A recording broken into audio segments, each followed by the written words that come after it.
আপনারা জনগণকে একটু কাইন্ডলি প্রশ্ন করেন যে তারা রাজনৈতিক দল চায় কিনা, তারা চায় কিনা এই দ্বিবিভাজনের যে রাজনীতি যেটি ছিল সেটি থেকে তারা মুক্তি পায়। ছাত্ররা যে নতুন একটি রাজনৈতিক শক্তিতে রূপান্তরিত হচ্ছে তার একটি প্রভাব বা তার আঁচ তারা খুব কাছ থেকে অনুভব করবে। স্বাধীনতার গন্ধ পেয়ে কিংবা সাবেক প্রধানমন্ত্রী শেখ হাসিনার দেশ থেকে কিন্তু অনেক দলই খুশির এবং তৃপ্তির ঢেকুর তুলেছিল, কিন্তু সেই তৃপ্তির ঢেকুরের মধ্যে যেন গ্যাস্ট্রিকের ছোঁয়া রয়েছে, তারই কিছু বিস্ফোরক তথ্যচিত্র ফুটিয়ে তোলার চেষ্টা করব আজকের ভিডিওতে। সম্মানিত দর্শক, সাবেক প্রধানমন্ত্রী শেখ হাসিনা যখন দেশ ছেড়েছিল তখন বিএনপি বা অঙ্গ সংগঠনের অনেক নেতাকর্মীদেরকে দেখা যায় বিভিন্ন জায়গা থেকে আওয়ামী লীগের ব্যানার ফেলে দিয়ে তাদের ব্যানার তুলে দেওয়া কিংবা অন্যান্য রাজনৈতিক সংগঠনের তাদের বিভিন্ন পোস্টারের উপরে তাদের পোস্টারকে চিপটে দেওয়া, এরকমের তথ্যচিত্র কিন্তু এরই মধ্যে ফুটে উঠেছিল। কিন্তু তৃপ্তির ঢেকুরের ভিতরে যেন নতুন একটা কিছু ছাত্ররা আবিষ্কার করতে যাচ্ছে, সেটি তাদের অগোচরে কিংবা তাদের অজানাই মনে হয় থেকেছিল। এবার আপনাদেরকে মূল ভিডিওর পয়েন্টে নিয়ে আসবো। তার আগে বলে রাখতে চাই, এরকম নিত্য নতুন ভিডিও পেতে হলে চ্যানেলটিকে সাবস্ক্রাইব করে পাশে রাখা বেল বাটনটি অন করে দিবেন প্রত্যেক মুহূর্তের আপডেট নিউজগুলো পাওয়ার জন্য। তো দর্শক, সেটা হলো যে বিএনপির তৃপ্তির ঢেকুরের ভিতরে এবার ছাত্ররা সরাসরি প্রবেশ করলো। ছাত্ররা বলছে আওয়ামী লীগ একটা রেজিম কিংবা একটা ফ্যাসিস্ট সরকার দেশ থেকে বিদায় হওয়ার পরে আরেকটা রেজিম কিংবা ফ্যাসিস্ট সরকারের হাতে আমরা দেশ তুলে দিতে পারি না।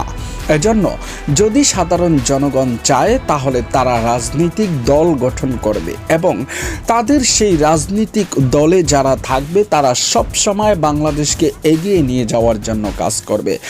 সেটারই বাস্তবিক রূপ কিন্তু তারা দেখিয়েও দিয়েছে ইতিমধ্যে। এজন্য আওয়ামী লীগ দেশ থেকে বিতাড়িত করেছেন, কিন্তু বিএনপির গলার কাটা হচ্ছে এখন এই ছাত্র আন্দোলন। দর্শক, নতুন দল গঠন করতে যাচ্ছে এই বৈষম্য বিরোধী ছাত্র আন্দোলন।